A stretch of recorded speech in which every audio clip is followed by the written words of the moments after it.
My name is Chioma Amaryllis. I live in the United States, um, but I am from Mbise in Imo State, Nigeria.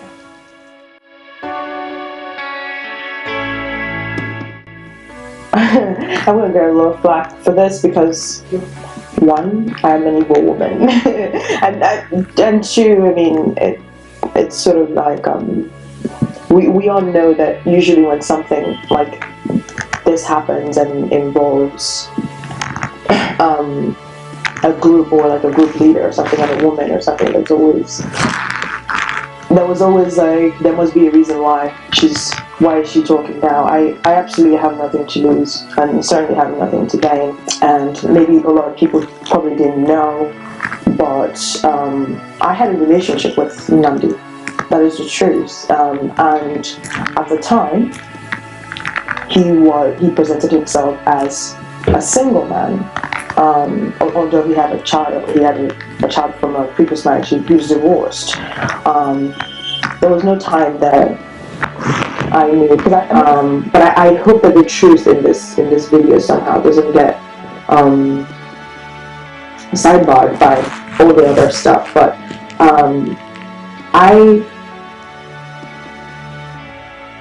I'm telling the truth as I saw it, and all I'm going to tell anybody is, it's not enough for you to be in Malaysia, it's not enough for you to be in Indonesia, China, Japan. I'm mentioning these Asian countries specifically for a reason, and hopefully I will explain that later.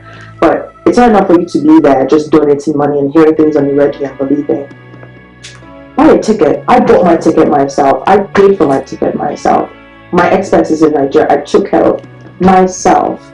I was donating to Radio Biafra for the defense fund, for just monthly contributions and stuff. So I went and I saw for myself, regardless of whatever personal relationship that I had with the man at the time.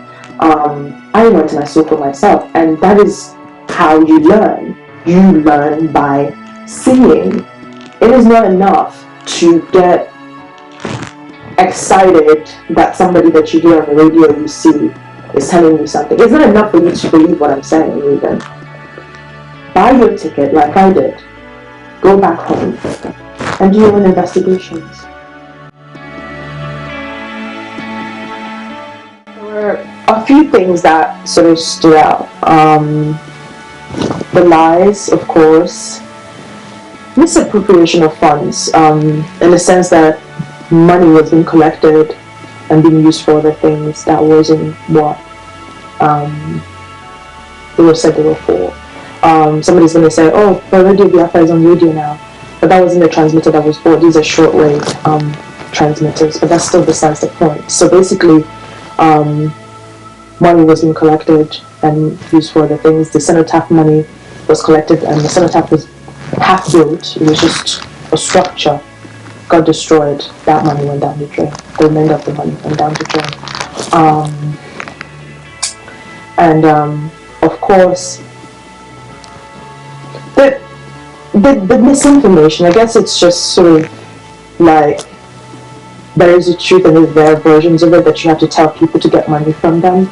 And because I contributed my money, I think I have a right to speak out if I feel like I don't see where that money went. And also just the organization as a whole, the way that it's set up, and the what it's been told to people, it's kind of sort of like all eyes. I mean, look at all the people that sought for their freedom and stuff. You have a structure. There's really no structure.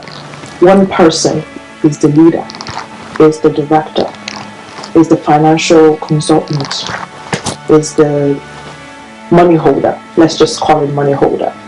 When you have something like that, and you have a so-called organization, because it's still a radio station. At the end of the day, it's nothing but a radio station. So you have something that is registered as an LLC, but it is kind of being run as a sole proprietorship sort of company, because one person is in control of the money. And some people will be like, well, it doesn't really matter who's in control of the money. It certainly does. nobody would get away with it in Britain, and nobody would get away with it in America. So why would we get away with it? Because somebody told me once, and I quote, that the end will justify the means, in this, as far as this is concerned. And I don't believe that. I don't believe that you need to sort of trick people and fool people into giving you money to do something that you know that you may not be able to do. Because what is going to happen is, when that money doesn't come, you're going to be blamed. We are all going to be blamed. That is because we didn't get the money. According to him, in 2014, he needed $8 million dollars to start the initial whatever that needed to happen in Nigeria. And to me, that that just sounds like somebody who's completely inexperienced. We all know that Ojukwu spent $250 million of his parents, of his dad's money, doing the war for 3 years, and this is in 1967. We need $8 million in 2014, 2015 to start anything with a government. That's not somebody who's telling me the truth. Some of the people back home who had heard about Radio Biafra, either from going online or something, or being on Facebook or on social media, one of the things that they've always heard, or what they've always been told by Nnamdi, or Radio Biafra by extension, is that the group, because it's not Biafra can't be represented in countries, but that the group is IPOB is registered in 88 countries, that they are in 88 countries. Now, what that tells the average Igbo person who is in Nigeria is that there are 88 countries who are backing this, the struggle, so to say. There is, to me, in a way that doesn't tell the whole truth. What it means to be in 88 countries simply means that it's not really 88 countries, but that's besides the point. But in 88 countries, there's at least a group of people, or maybe one person, who has registered IPOB, which is Indigenous People of Biafra, in that country. It has nothing to do with that country or that nation supporting the movement. Now, these are things about being a PR specialist, that you can spin something and you can tell it to people, but you can't spin the truth when not just people's money, but people's time and people's lives are going to be involved in this. Because at the end of the day, the rest of us in the diaspora, when something really, really bad happens, especially some of us that have dual citizenships, are going to stay back. The people back home are the people who need to hear the truth, and I didn't feel like they were hearing the truth, because after all, the person Nnamdi has dual citizenship. He travels on a British passport. So to me, if I'm traveling on an American passport and I'm telling somebody in Nigeria to be ready or something, or to go out on the street to demonstrate, I have to at least tell them the whole truth. So the 88 countries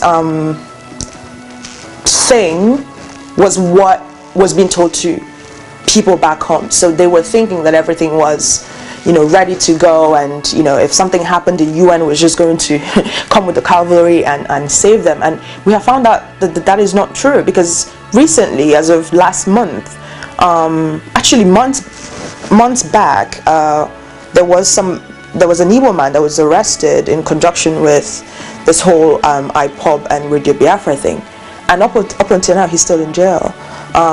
There's no lawyers that's going to get that guy out, because if you are a Nigerian national and you are demonstrating and you are doing something that Nigeria considers treason, you're going to go to jail. But if you think that you're in 88 countries and the UN backs you, you're going to feel like if you get in trouble, something's going to happen, or worse still, if you get killed, that something is going to happen, and that certainly wasn't true. So for me, I wasn't going to be part of a ploy that was going to exploit the ignorance of people, that wasn't really telling them or showing them the whole picture.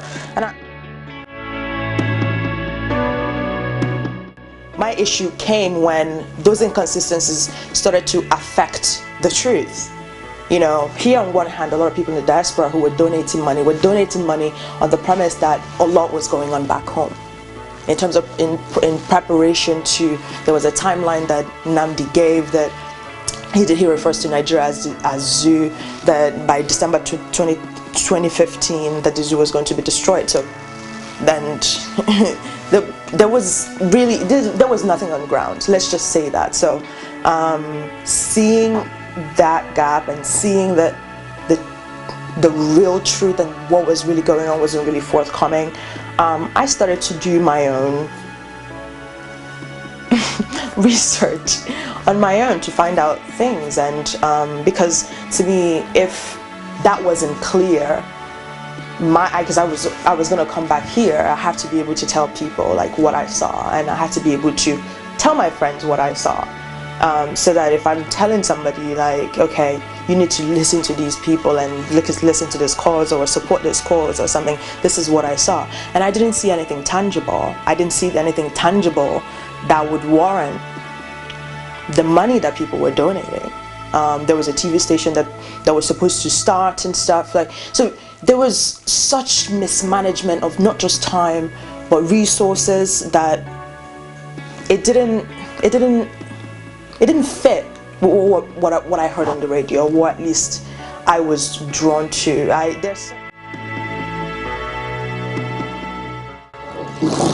And just also the one big lie too that you need to also think about, and this all ties into everything. Photo ops can be very, very deceiving. People have been told that these people are with us, the job people are with us, Niger Deltans are with us, all of these people are with us.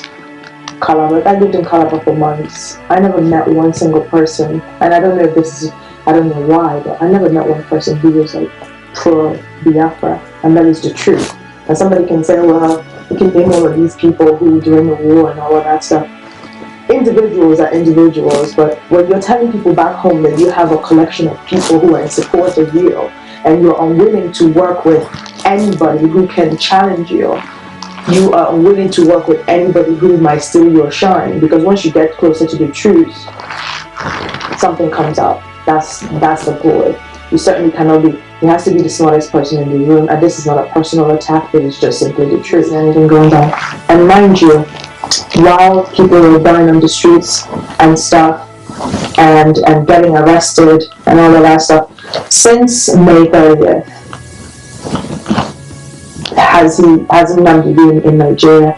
If he's a freedom fighter, he's indeed a freedom fighter, he'll be in Nigeria, he will go to jail, he'll be in front of the lines with, this has become more of a thing to do. And this is why I unless an Ojukwu emerges to do this, I would never, not even as far as Nigeria is concerned, any other, it has to come from somebody like an Ojukwu. What do I mean by that? Somebody who's experienced, somebody whose educational qualifications cannot be questioned, military experience is there, but somebody who brought out his own money. There is a thing that is tied into when you can say, and somebody can say, well, somebody who brought his money, but when you can bring out that amount of money, you really don't have anything. We can see that you don't really have anything to lose, and you're not going to be swayed so much by things, and you're not going to be moved by things or a lifestyle. This has become a lifestyle for some people. This has become their step up to fame or to be popular and stuff. And there certainly isn't anything wrong with being famous and stuff, but you have to be famous for being actually as truthful as you say that you are. But there is no way that I can watch people in Nigeria get the wrong information about what is going on, get arrested on the streets, or worse still, get killed. 2 people got killed last month in Anambra State for that same thing. And if you go to jail in Nigeria because of Biafra, it's going to look honorable, but it's be good if you know the kind of protection you have, whether from the UN or from wherever. And certainly you're not going to get protection for somebody who is a dual citizen. I'm a dual citizen, and I cannot protect you. And somebody who travels with a British passport is not going to protect you. Because if you go to jail for treason, Nigeria will feel like they have the right to arrest you for treason. So you be careful, you be informed. You know what you can and cannot get away with. And also, let me just sort of add this. It is one thing to ask for freedom and say that you want freedom and you demand it. But let's ask ourselves the question. Who did we ask? Who has IPOB or Radio Biafra contacted in the Nigerian government and said, we want to be free, and they said you cannot be free?